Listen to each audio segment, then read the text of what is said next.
Hello, everyone. Welcome to our Facebook Live. I am really excited to get started with our conversation this evening, Powering the Native Vote, our post-election analysis. We are so grateful for you all joining us this evening. I know that I am really excited to have this conversation. The last time we met, we were pre-election where we were anticipating our Indigenous leaders on the ballot and celebrating our presence there as they were gearing up for Election Day. And here we are a week later, and we're ready to start discussing some of those wins and what it looked like on Election Day and really celebrate Indigenous leadership and excellence. I am really excited to have that conversation with my colleague, Megan Feeney, who I will introduce shortly. But first, I would love to introduce myself and get grounded in Advance as an organization and who we are and the goals that we're working towards. Kuatsi Helpa, hello everyone. My name is Danielle Urbina. My pronouns are she, her. I am Acoma Pueblo from New Mexico, currently living in Northern Virginia on Piscataway lands. And so I will get into a little bit of my role in a little bit, but first I'd like to introduce some of Advance's work so you can place me within that ecosystem work that we're doing. So Advance Native Political Leadership is the first and only national Native-led organization working to build a complete ecosystem approach to political power building in Native communities. This includes leadership recruitment and support, civic engagement, data and research, and national coordination. Our theory of change is that when Native peoples and communities have access to national networks, innovative tools for community organizing, strategies for civic and voter engagement, and pathways to leadership, we inherently advance all of our communities' health and well-being. And we know that we need equitable representation in elected office. And we also know that increasing Native representation is critical to securing a reflective democracy for all Americans, one in which the country benefits from the leadership and talents of Native peoples and is responsive to the assets and issues of Native citizens. So to understand what representational parity means in context and looking at the data and the numbers, according to 2020 US Census data and our own research, Native American, Alaska Native, and Native Hawaiian peoples make up just 0.07% of elected officials, whereas we represent at least 3.4% of the total US population. In order to reach representational parity in elected office alone, we need to elect more than 17,000 Indigenous leaders at all levels of government. And this is out of 520,000 elected offices nationwide. And so in thinking of that ecosystem approach, I named one of those parts being leadership pathways and leadership development. And at the heart of that effort is Advance's Native Leadership Institute, what we refer to as NLI. The Native Leadership Institute is a national training program designed by and for Indigenous peoples. It provides a culturally relevant, cohort-based leadership development experience for Indigenous leaders seeking to run for office for the first time. Participants engage in an immersive 4-day training, gaining the practical knowledge and tools needed to run successful campaigns grounded in a shared cultural identity. And so I am sharing in part about NLI because that's mostly where I live in my work in Advance. So I'm the training coordinator. I have the pleasure of conducting interviews with applicants to the Native Leadership Institute, as well as developing the trainer network. So making sure that we have diverse Native trainers to be able to facilitate those trainings across the country and multiple times throughout the year. So as you're listening this evening, if you feel called to apply to NLI or to check it out further, I invite you to Advance's website. We have a full page dedicated to the Native Leadership Institute. Our application is always open, and it is very likely that when you do apply that I will have the pleasure of meeting you in that interview. And I genuinely look forward to learning about your leadership goals and figuring out how Advance can support you within that journey. So that's a little bit about me. That's a little bit of my location with Advance. And then thinking of Advance's larger vision, again, thinking about that ecosystem. I also mentioned research and data, which plays a really large part in our Native power building across the country. And so that's where I am really excited to invite Megan into the conversation tonight. Megan Feeney is the research and data manager for Advanced Native Political Leadership. She builds data sets on Indigenous candidates, tracks the parity gap for Indigenous office holders, organizes our endorsement process, and leads other research efforts to support Advances programs. So, welcome, Megan. I'm so glad to invite you into this conversation and learn what you've been seeing a week out from election. Hi, Danielle. It is so great to be hanging out with you tonight. Thank you so much for that introduction.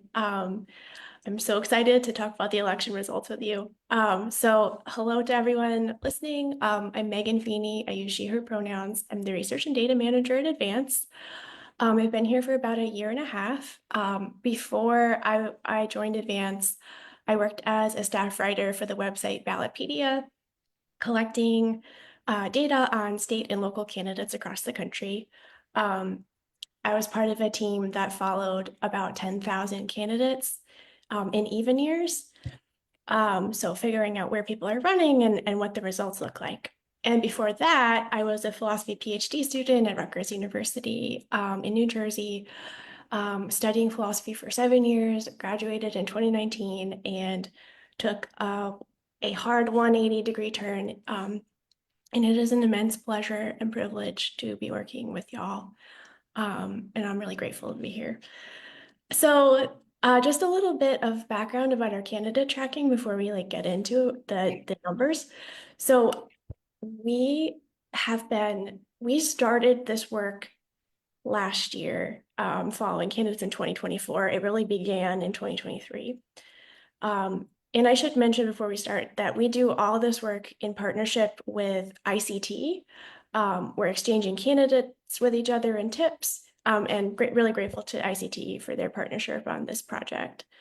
So throughout the year, we're scouring the internet, social media, news articles. We get tips from people. We're trying to find as many Native American, Alaska Native, and Native Hawaiian candidates as we can across the country at all levels. Um, and I'm really excited to say that we found more candidates this year than we've ever found before. 246 candidates across 25 states, and that's a record. That's Wow. really exciting. Yeah. And I'll just say one more thing before we get started. My orientation to tonight is that I really want to try to celebrate wins and highlight positive stories and uplifting stories because there's a lot of them on the state and local level that you'd never hear about. And, I think the national picture looks pretty dark out there, and it can tend to overshadow some of the good stuff that's happening on the state and local level. And it's one of one of my favorite parts of my job is that I run into these happy stories all the time, and I'm excited to share them with y'all. Yeah, I'm really excited too. I want to name one. I'm so grateful for that 180 that you made and are providing all your talents to advance to be able to do that work. Because when I hear you talk about like having to scour and look for where our Indigenous leaders are, it's not because there's a lack of Indigenous leaders in the country. It's a matter of visibility. So to know that there are efforts being made and that you're a part of it and you're going to share kind of like what are the results of bringing light to what is a very like typical barrier for Indigenous peoples in this country, like centered around visibility, makes me really excited to dedicate time in this evening exclusively to celebrating the goodness that is and that we've always known and kind of like bring it to the national forefront so people can also see the value that we're bringing to those spaces. So yeah, so very grateful. Thank you also for kind of telling us some of the work that you've been doing in preparation for the election. I would love to roll into my first question if you're ready. I am wondering, so knowing the preparation process, how did Native candidates perform overall in the 2024 elections? And were there any significant wins or upsets? Yes. So let me just say off the bat that votes are still being counted in Alaska and California. So it's not entirely over yet. We're still waiting on a lot of results to come in, and some elections are still too close to call. So got that caveat out of the way. That being said, 60% of Native candidates we followed this year across the entire year won their elections. So that's incredible. It's like well over a majority of candidates winning. And I compared that to 2022. In 2022, 56% of Native candidates who ran won election, and that's throughout the year. So in both cases, it's a majority, and this year it's an even greater majority. And I think once results come in all the way, that's gonna hold true still. So that's like the overall picture. I wanted to highlight two stories that I thought were really cool. So the first story is about Kelly Miller. She's one of our endorsed candidates. She's Mille Lacs Band of Ojibwe. She ran for Ramsey County Commission this year in Minnesota. So speaking of elections that are too close to call, she won her election by 28 votes. There's going to Wow. be a recount. Yeah, 28 votes. So there's going to be a recount in the election. So it's not technically all the way over yet, but I would bet that 28 votes, that's enough votes that it typically like wouldn't flip the other way in a local election. So I think it illustrates the importance, like the razor thin margin. It just shows you how much your vote can matter on the local level. She's going to be the first Native member of that board. Um, and then the thing I really wanted to highlight about her is that she she wrote in her endorsement application that she never imagined herself running for office until somebody asked her to do it. And she Mm. tells this story where she's giving a presentation for her job. And someone comes up to her after the presentation and rushes up to her and she's like, this person's here to validate my parking. Thank you for validating my parking. But actually, the person rushed up to her to ask her to run for office. So, like, there's that humility there. Um, yeah. Um, and it's just something we see again and again. Yeah, I really love that. That's actually in thinking, it's funny because it's something that I experience often in interviews too, where that feels like a common story of like not knowing that that was a space that someone was like ready or even like thinking about entering into until someone saw their leadership and said, "Hey, have you ever thought about it?" It actually reminds me, I've heard stories from applicants who say that they were actually looking for someone to run because they knew that there was a local position opening up. And it was actually the reflective question of like, well, why don't you do it? And you're actually perfect for this. Have you thought about running? Um, and yeah, that makes me really excited to know that it's kind of what happens on the other end of like when someone asks you, and here it is on the opposite side of like success, and you can actually have an impact. And she was all the way ready to be able to do this, and she just needed someone to invite her into that space, and that's really beautiful. Yeah. Thank you so much for that. The other story I wanted to highlight tonight is the story of Jackie Fielder. Jackie Fielder is also one of Advance's endorsed candidates this year. She's a citizen of MHA Nation, and she's also Tukadal Lakota. She won election to the San Francisco Board of Supervisors, District 9 this year, in a ranked choice voting election.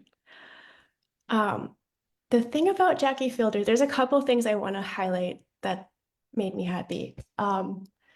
The first is that I just really get the sense that she's been out organizing in her community for a really long time. She's not just, she applied for Advance's endorsement in 2023. And I was like, oh no, I missed Jackie Fielder's election in 2023. When is she running? But actually, she applied a year in advance. Wow. And that's, and I looked at her social media and she said, hey, I've met with over 100 people in my community to build my platform. I had like over 100 community meetings. And I just really got the sense that she was out in her community for a while. She wasn't just showing up in October and knocking on doors, but she was talking to a lot of people to build her platform based on listening to her the people in her district. That's one cool thing. The other cool thing, and this is the thing that really like gives me goosebumps when I think about it. And bear with me because it's a bit of a long story. You're ready. Yeah. So, and it's a little nerdy too. So, Jackie Fielder has been an advocate for public banks for a long time. So let me just say a little bit about what that is. So like the banks that we're familiar with are all private companies. They're profit motivated. A public bank would be owned by a government, like a city or a state. And because a public bank, isn't beholden to shareholders, it could lend to projects like affordable housing or clean energy, or they could do loans to small businesses that wouldn't otherwise get them, because it doesn't, it could do more social justice projects. Okay, so Jackie Fielder co-founded the San Francisco Public Bank Coalition in 2017. And that coalition was really crucial in getting California to pass a law in 2019, letting cities and counties create these banks. Okay. In 2023, the San Francisco Board of Supervisors approved a plan to create this bank in the city. So we're still like a long way out. It's just a plan, but it's happening. And it's going to be the first publicly owned municipal bank in the nation. And ideally, it would be funding of like real good stuff, affordable housing, clean energy. And now Jackie Fielder is on the board of supervisors. And she's going to be seeing that project that she, was working on in 2017 through another step like towards reality. Um, and it's really cool to see that kind of organizing and advocacy bearing fruit over the long term. Like it didn't happen overnight, but she's just been working on it forever. And it's awesome to see her win. Yeah, that's really great. Congratulations to both of them. I feel like they deserve like all the accolades because those are really great stories. I really appreciate you sharing around Jackie. It reminds me you're naming that organizing piece that sometimes it really is around like community building and what can feel like this inaccessible thing if like we demystify it that like Indigenous peoples, we are community-based people. And so that is something that is oftentimes inherent in who we are, and that if we can think like long term in that vision and dream about what's possible through building relationships, I think Jackie's story kind of illuminates that, and I think that's really beautiful. And then the other thing is like, man, the power of Indigenous leadership that I mentioned in the beginning to like benefit not only like Native communities, we're talking about all communities, and that our leadership is ready to support um, diverse communities and social justice ways, and that just like makes me really excited to have Jackie exemplify that to show like what we can bring to the table when we have like diverse perspective and diverse thought and Indigenous thought within that. So yeah, those are really great stories. Thank you for sharing both of those. Thank you so much. Yeah. Okay, so moving into the next question, I am wondering, did we see an increase in voter turnout from Native communities compared to previous election cycles? And then what factors contributed to the turnout? Yes. Thank you for this nerdy question. I thought it might be helpful to start by talking about what turnout is, like what it means. So, turnout is a measure of how many people are participating in an election. Um, there's a lot of ways to define it. People do it in different ways, but one way is you look at the number of people who voted in an election divided by the number of people who were registered to vote. Mm. And it tells you how many people voted and how many people stayed home who could have potentially voted. And so, just a little bit of context before I answer this question. So, nationally, 2020 was a record high for turnout overall. And that's like overall national turnout. 2024 is almost as high nationally overall. In fact, in the 21st century, 2024 is in second place for overall national turnout after 2020. 7 states set a record this year. And a lot of them were swing states: Michigan, Wisconsin, Georgia, Nevada, Pennsylvania, and a couple others. So that's just a little bit of the background. Um, to answer this question, I zoomed in and went really particular. Um, and part of the reason for that is I did a little bit of like back of the napkin calculations. But I looked at it today and I I decided not to share it because Alaska's votes are still coming in. And Mm, you can project turnout, but it didn't sit well with me to I just want to wait until all of the votes are counted in order to generalize about a national picture. So I wasn't real particular with this question, but I think that this example is kind of illustrative of some of bigger trends. So I looked at Apache County in Arizona. So Apache County is 71% of people over 18 there are native. There were a lot of barriers and challenges to casting a ballot this year in Apache County. So printers malfunctioned in a lot of places, and that contributed to long lines.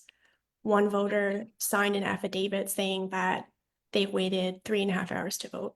well, Yeah. Poll workers were initially turning people away because of the printer issues. And if you have to drive a really, really long way to vote, you can't just come back. So that's really frustrating. Navajo Nation wound up suing the county successfully to keep a couple of polling places open a couple extra hours. Um, and so I looked at turnout in Apache County, and it's projected to be higher. So first of all, not all votes are in counted yet, but you can make, but the Arizona Secretary of State has very detailed information about how many are yet to be counted. And so I felt comfortable saying this. Turnout is going to be higher than in 2016, but lower than 2020. So that okay. tells me like a couple of things. First of all, it tells me how important it is that how important the work is of all of the organizations in Arizona doing get out the vote and election protection. Because these barriers are persistent and um, they're persistent.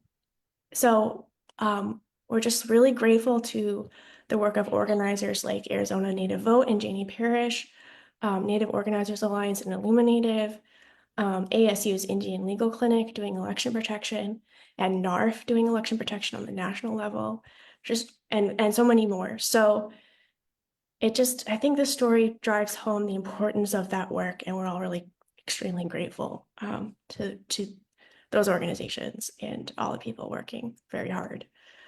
It also tells me that a lot of people stayed in line to vote, Mm, and Native voters made their voices heard in spite of really deeply frustrating and unacceptable barriers and challenges.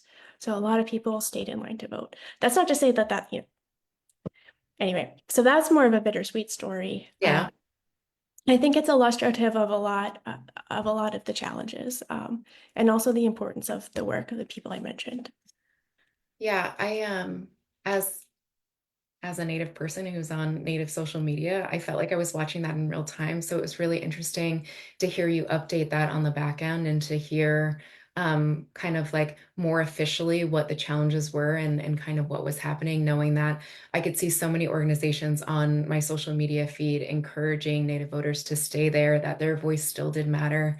And I'm holding that also um, together with that very first story you told me about Kelly winning by 28 votes, right? Like that is how important it is to not only cast your ballot, but also to make sure that it's accessible to be able to do that. So it just makes me think of like what is the potential when those barriers are gone, and when those barriers are in place, what kind of impact, very real impact, does it have on our elections? Um, yeah, so thank you for sharing that. And thinking about impact, I would like to know what impact did Native candidates have on the national political landscape, especially in key races that you're seeing? Yeah, thank you for this question. I confess to looking at Arizona again. That's As okay. yeah, we'll talk about other states, I promise. But I got more on Arizona for this one. So, um, I looked at Jonathan Nez's race in Arizona, Arizona Congressional District 2. Jonathan Nez is a former president of Navajo Nation. He's one of Advance's endorsed candidates. he ran against the incumbent Eli Crane, Republican. Unfortunately, he didn't succeed this time, but we were incredibly grateful to him for his campaign. I want to give a little bit of background about this election before thinking about how it intersects with the national picture. So Eli Crane, he's a small business owner, veteran. He's a MAGA Republican. He voted to oust Speaker Kevin McCarthy in 2023. Nez, former president of Navajo Nation, he has served on the Navajo Tribal Council. He was a county supervisor. He's been in government for a really long time. He was president of Navajo Nation at the height of the pandemic. So again, I looked at Apache County because again, it's 71% of adults are Native. And so uh, it gives some insight. So in Apache County, Nez was up by 37 points. And I was interested in seeing how this intersected with the presidential election. Mm. In Apache County, Harris was up by 19 points. So Nez 37, Harris 19. Compare that to Biden, who won Apache County by 34 points. So there was Nez outperformed Harris in that county. Okay, why did that happen? There are lots of hypotheses. One that I'm really interested in is that there was enthusiasm around a Native candidate being on the ballot for a congressional election. And so just a little bit of background about this. As you know very well, we did a poll in this year. We surveyed 1,000 Native American, Alaska Native, and Native Hawaiian adults across the country.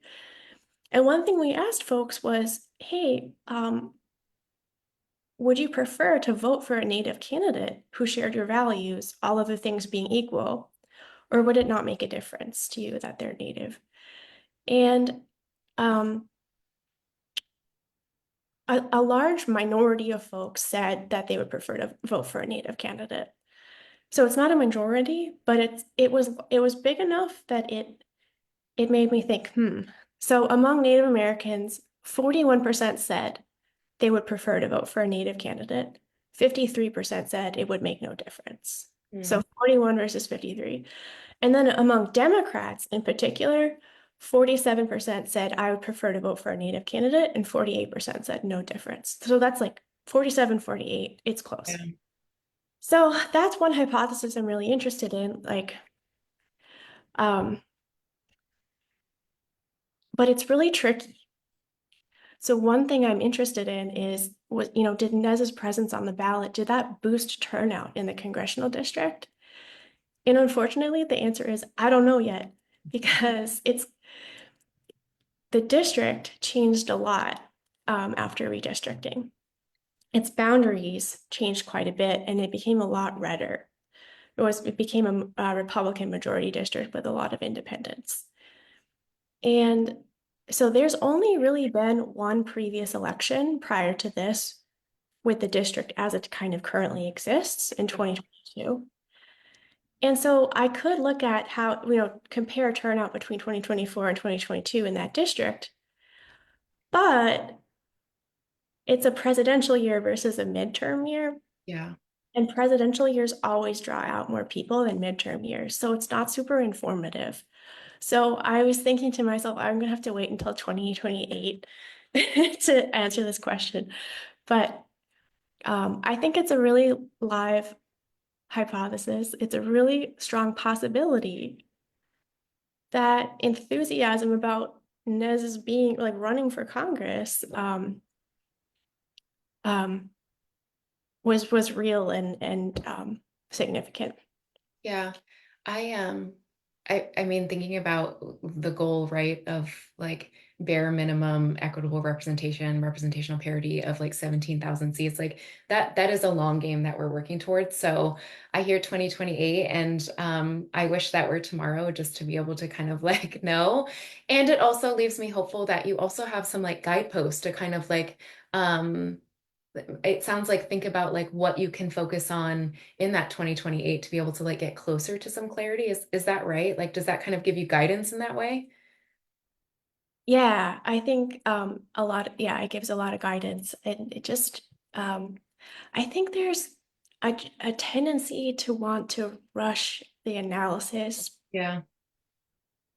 like especially when the result um is is deeply devastating, and you Sure. just it's like part of grief. It's like you want to explain it, you want to reason. Yeah. There's just like a rush to explain it and put forth theories about it. And fortunately, we don't have to do that. Like we can wait and digest things and like wait until all the votes are counted. And I really prefer that because I'm hesitant to make a mistake and put forward like a false narrative about what happened. So um patience, I think, will be helpful, even though I don't have any. I think we're all struggling there, and I I respect that. I think it's important. I also think it's important when we think about it in the context of like who else is doing this work, and when we are so deeply invested in making sure that we are representing the impact of our leadership and wanting to get it right. That yeah, I I know patience is the virtue they say, and I also respect and appreciate the kind of care that you're looking at the data and commitment to kind of looking at it. As time comes and our leaders continue to step up into those spaces and seeing what the impact is. Okay, so continuing on with my questions that I have, I would love to know, how did gender identity and LGBTQ plus representation among Native candidates shape the broader political landscape in this election? Yes, this is such a fantastic question. So we were in the spreadsheets and we pulled a breakdown of candidates by gender. 55% of Native candidates this year were cisgender women. In 2022, that number was 47%. So we're at slightly higher share of candidates this year are women. 43% of candidates this year were cisgender men, and 2% of candidates were transgender women, non-binary, two-spirit, or gender non-conforming. And then just some comparative data. In 2022, we identified 2 candidates who were not cisgender. In 2024, we identified 6. So that was an increase. More data for y'all. This year, 7.3% of candidates identified as LGBTQ plus, and that was very similar to what it was in 2022. In 2022, I think it was 7.5% of candidates. So right around 7 or 8%. We also checked out the win rate. So how are women doing? How are LGBTQ plus candidates doing in their elections? Um, for women, the current overall win rate for the whole year is 57%, with many races still to call. So we are on track for a majority of women candidates to be winning their election, which is awesome. In 2022, that win rate was 59%, so pretty similar. Mm. It's so nice to see a majority. Um, for LGBTQ plus candidates, the current overall win rate is about 42%. There are still a couple races that we have to call that could affect that. So we have to call Todd Gloria's race. He is the current incumbent mayor of San Diego. And he's the first openly LGBTQ mayor there. His election looks very favorable to him, but it's still California takes a long time, so we haven't called it yet officially. In 2022, the win rate for all LGBTQ plus candidates was 58%. Wow. Yeah. And just a couple of stories to celebrate here. Leish Kozlowski, who's Ojibwe, was reelected to the Minnesota State House this year. They are the only, let's see if I can say, they are the only two-spirit state legislator we're currently aware of across the entire country, and they were reelected by a pretty resounding margin. And then one other happy story, Sharice Davids, who is a citizen of Ho-Chunk Nation, won re-election to Kansas 3. And she was one of 2 Native women to be elected to Congress first, alongside Deb Haaland. That happened in 2018. She's the only queer Native woman in Congress, and she was reelected by 11 points, which is a strong, decisive win. So really excited to report those results. Yeah, that's so amazing. Also, all the celebrations for both of them as well. I love this question. I love hearing majority, hearing that we kind of like touched on what could have like felt like a loss at the national scale. We are still holding steady in so many other places in holding leadership, and that is in challenge to stereotypes around intersecting identities, right? And so that also gives me a lot of hope that we are still making progress and we are still taking up space with all of our identities, right? And so leaders are showing up as their full selves, and that is like all that I want for people when they come through, Native Leadership Institute and like those interviews of like encouraging like I hope for people to be able to show up authentically and to be celebrated for that. And so this makes me really happy to hear some of this data and some bright spots in some of the darkness that we've been experiencing.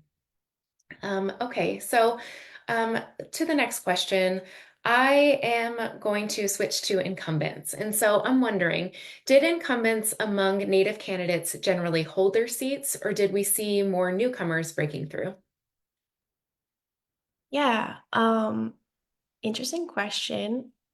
So I thought it might be helpful to just define what an incumbent is. So an incumbent is somebody who currently occupies the office. So they're someone who currently holds office and they run for election again.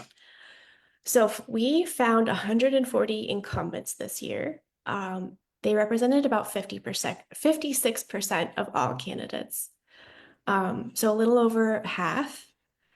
Incumbents generally have a pretty strong advantage in an election because they have more name recognition. So they tend to go into it with a little extra advantage.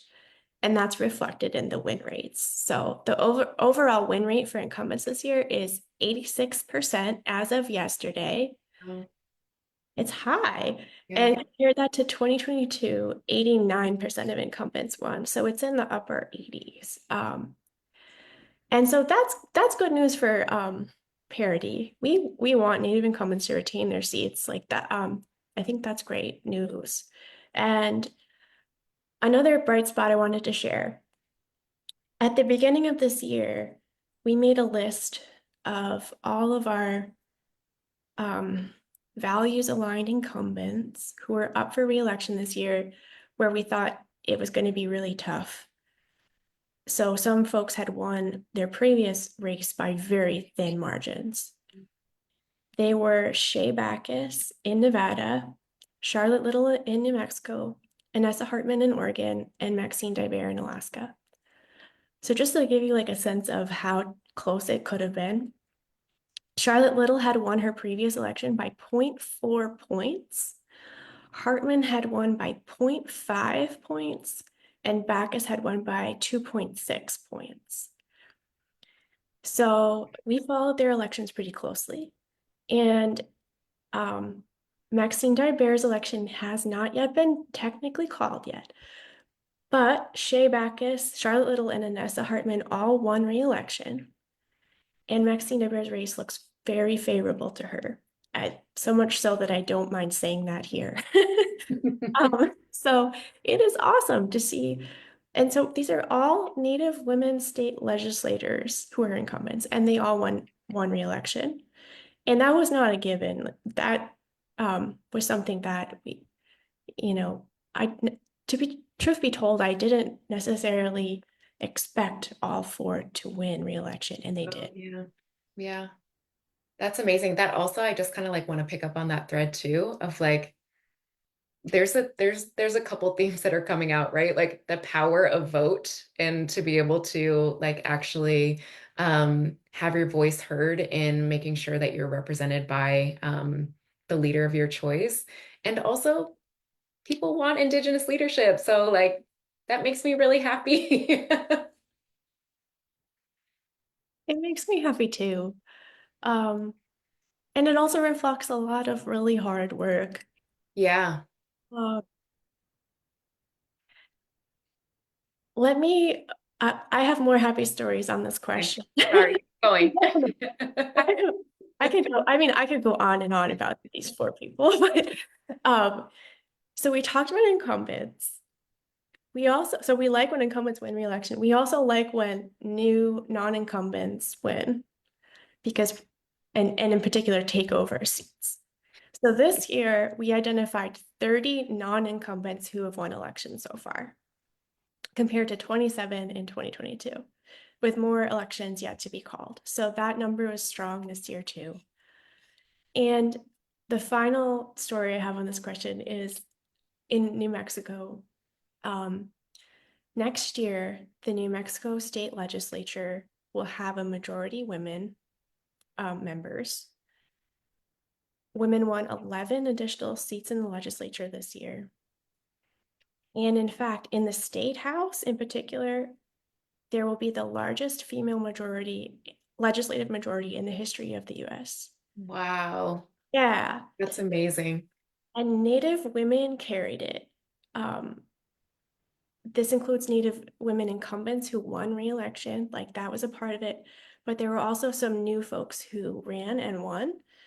Angel Charlie, who's Laguna Pueblo, Diné, and Zuni Pueblo, won a seat in the New Mexico State Senate.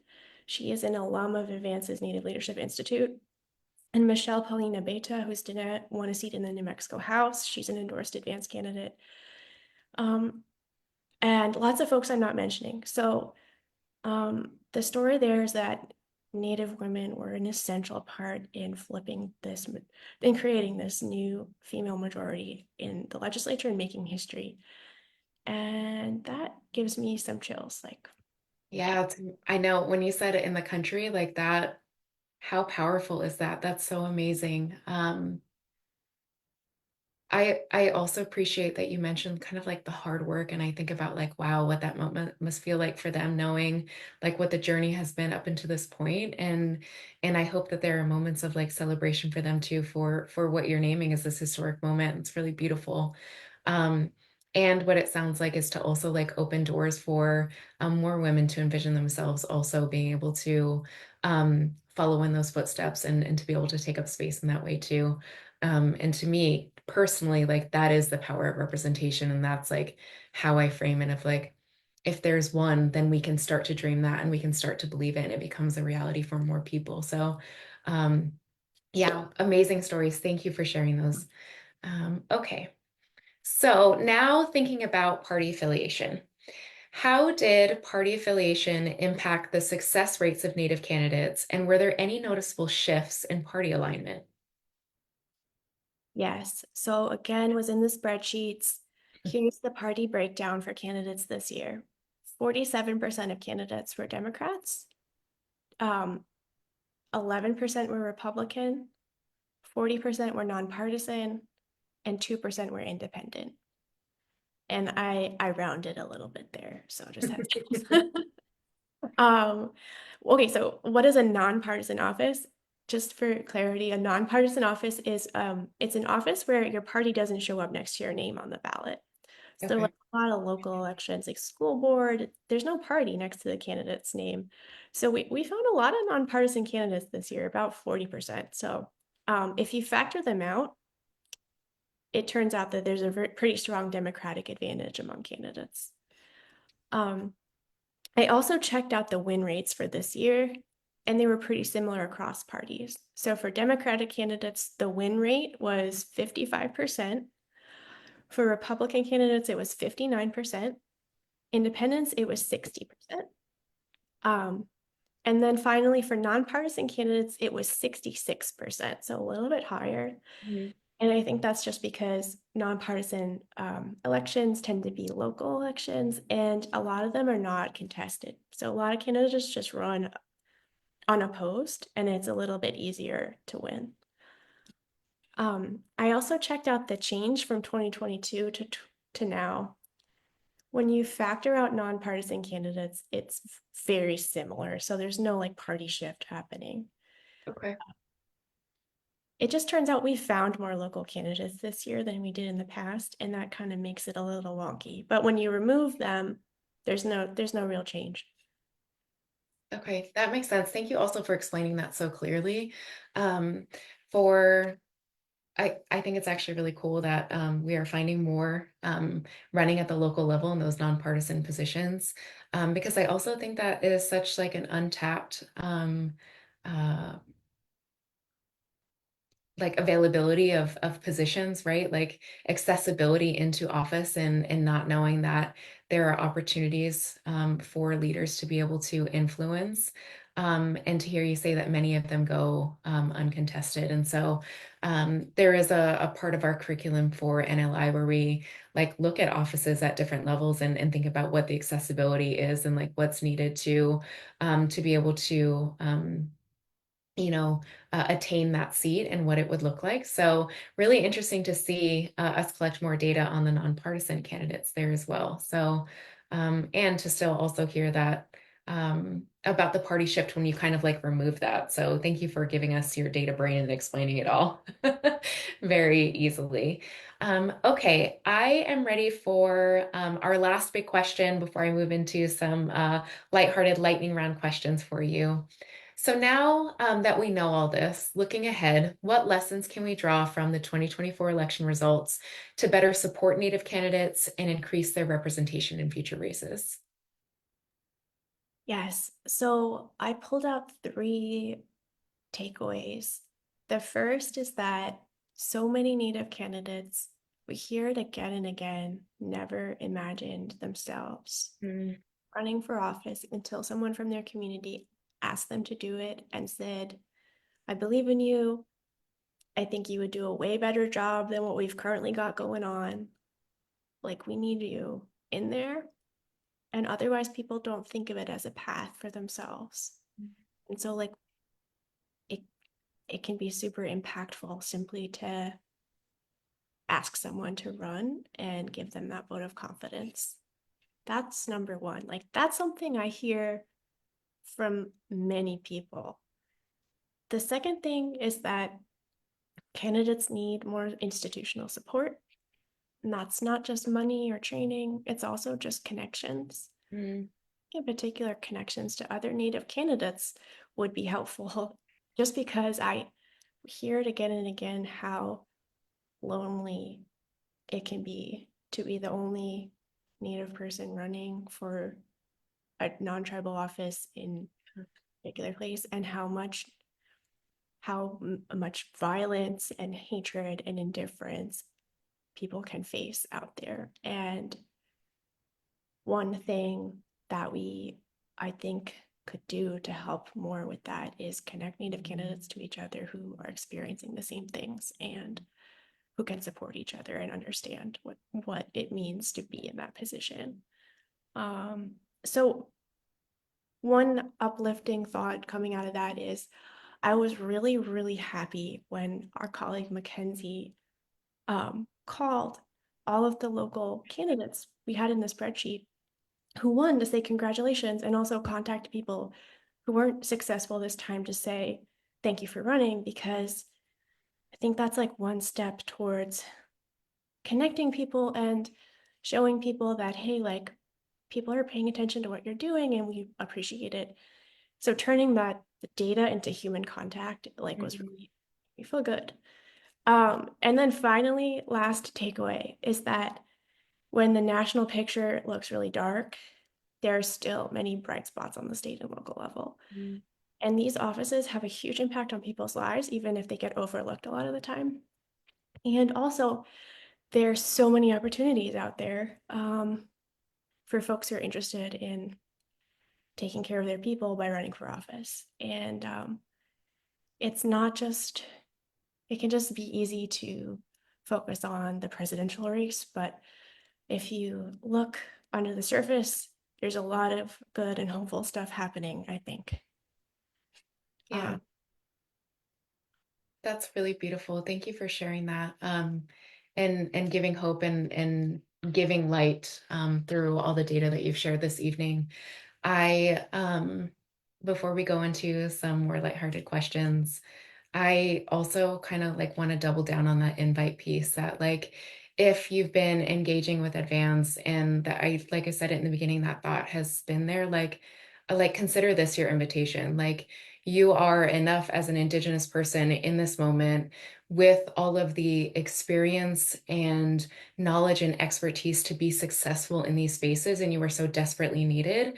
If you're waiting for someone to ask you or to invite you, I personally would like to invite you into those spaces and again to learn about what goals you have and how you see the world and to figure out how Advance can support you in that journey. Because also what you're naming, Megan, around like that community, that is, I think, one of the most beautiful things that Advance is building too. When we talk about that ecosystem, it really is it's community building. It is figuring out how to create spaces for Indigenous leaders to be able to provide that mutual aid because getting into offices is just one step. And it's also around like sustainability as a Native person, knowing that the reality is that they likely can and still will be one of one within these spaces. And how do you care for yourself and show up authentically and be at choice in um, all the ways that you do and you have to in these leadership positions and make sure that you can still take care of yourself while having that impact to benefit so many others. And I personally feel just like really grateful to be able to like celebrate the hard work of Indigenous candidates for this election. So thank you for your hard work, Megan, and like really pouring into this data um, and um, and communicating in a way that we can like digest it and understand that like what we're doing matters and what Indigenous leaders across the country, what they're doing matters. And we're going to continue to show up and we're going to continue to make change until we can reach this goal and achieve this vision. So thank you for that. I would love to move into some lightning round, more personal questions, just so we can get to know you a little bit more. My very first one, I want to know what's the last TV show or podcast you got completely hooked on? Okay, I confess to not preparing for these questions. Even better. I prepared super Yeah. hard for the other questions. Um, okay, I'm gonna say video game. So I was playing a video game during the pandemic called Don't Starve, and I picked it up again recently. So it is exactly as it sounds. It's it's like a wilderness survival game where you collect materials and you craft, you make stuff, and in particular you make food. And it's really, really hard. There's no guidance whatsoever. You have to just die again and again to figure out what's going on. It can be a little frustrating, but yes. The thing I like about it is that you don't necessarily have to fight stuff. You just cook stuff in your crock Just pot. don't die. Yeah, I cook stuff in a virtual crock pot instead of using my own, and that helps me not think about things for a little bit. I love that you have a crock pot in the wilds, by the way. I'm curious about the logistics about that, but okay, something we'll have to think about. Don't starve. Everyone, check it out if you need to de-stress from real life stressors. Okay, next question. What's the most exciting thing you've learned or tried recently that you'd recommend to others? I recently made mapo tofu with Szechuan peppercorns, and it was amazing. I didn't know, I had originally thought that these peppercorns were really, really spicy. Szechuan food is like famously very spicy, but they actually just numb your mouth and they allow you to put in more chili pepper. Like that's their function. I didn't realize that. And I'm really excited to use the rest of them. Wow, that's so interesting. Wow, in addition to data, we learn about peppers. I had no idea. I didn't either. I thought they were just really spicy, but they're just like numbing, which is interesting. Okay, I like it. I like the concept. Okay, last question. What's the most unusual or surprising job you've ever had before this one? I was trying to become a professional philosopher for 7 years, and it turns out that that was a bad that was a bad plan. But it was a really I was incredibly privileged to be able to teach and go to school and write about really interesting and important questions for such a long time, and be a teacher at the State University of New Jersey. um, and to be honest, I don't, not a lot of the content is still in my brain. I'm like 5 years out from it, but the skills and also like the skeptical instinct is what stays. Yeah, I was going to say those teaching skills we saw tonight, so those are definitely still with you. The teacher is there in heart, which feels like the perfect place to end to again extend my gratitude as someone who is genuinely like learning from you, and I love to learn kind of like what you're seeing in your work, and to be able to connect it to my side and conversations with leaders who are looking to step into this space. So, thank you so much for sharing your skills with us tonight. And sharing some brightness in Indigenous leadership across the country. Thank you so much, Danielle. It's been such a pleasure hearing your insights and your thoughts. And you made this so easy. I'm so glad. Thank you. So with that, thank you to everyone who was able to tune in, or if you watched this later. This was truly a pleasure. We had a great time, and please reach out to us if you have any questions around any of the data, or you'd like to learn about Native Leadership Institute. Please reach out to us. We'd love to share more about what we're doing and figure out how you can get involved. So good night, everyone. Enjoy your evenings.